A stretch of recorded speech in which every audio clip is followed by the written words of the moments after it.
আগামী ২-৩ মাসের মধ্যে জ্বালানি শূন্য হবে বাংলাদেশ, এমন শঙ্কায় ক্রয়াদেশ স্থগিত করছেন অনেক বিদেশি ক্রেতা।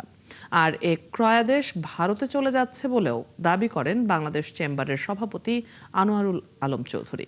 সকালে এনবিআরের প্রাক বাজেট আলোচনায় তিনি বলেন, জুলাই আগস্টের যে ক্রয়াদেশ আসার কথা ছিল সেগুলোও থেমে গেছে।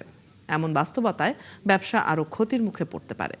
এ সময় টার্নওভার বাতিল ও রপ্তানি আয়ের ওপর উৎসে কর কমানোর দাবি জানায় বিসিআই। করের বোঝা না চাপিয়ে ব্যবসা সহায়ক কর কাঠামো তৈরির দাবি জানায় ডিসিসিআই।